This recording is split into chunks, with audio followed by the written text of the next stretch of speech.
Je passe la parole à Jean-François Martin, qui est comme vous, passionné. Mais ça se voit moins sur moi que sur Nicolas Bonnet, malheureusement. Chers collègues, le sumo n'est pas une discipline olympique, cher Emmanuel, à mon grand regret.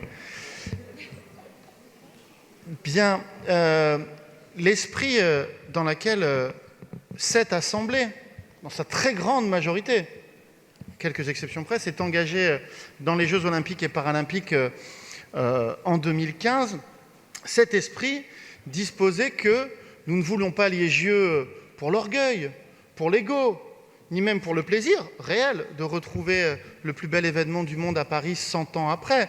La raison pour laquelle notre Assemblée, collectivement, s'est engagée dans cette aventure olympique, c'est précisément pour accélérer les transformations dont Paris avait besoin.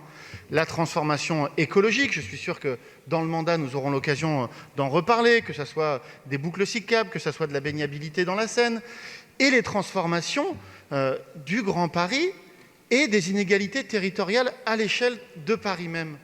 Et que ces Jeux, quand nous nous sommes collectivement, je ne parle même pas de la précédente majorité, je parle très largement dans cette Assemblée, s'est engagée à dire « utilisons ce levier des Jeux Olympiques pour résoudre des problèmes ».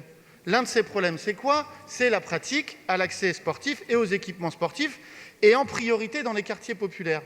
Est-ce que cette délibération vient sanctionner? Tout comme hier, les délibérations présentées par Karine Roland ont commencé à matérialiser ce que serait par exemple l'Olympiade culturelle. Aujourd'hui, ces délibérations, après 2 ans, 3 ans de travail, de débat, viennent matérialiser que les engagements que nous avons pris tous ensemble pour s'engager dans l'aventure olympique deviennent réalité. Nous avons dit aux Parisiens, avec les Jeux, des équipements sportifs de proximité qui en ont bien besoin, et notamment en quartier populaire, seront rénovés. Et cette délibération, elle dit une chose aussi simple que ça.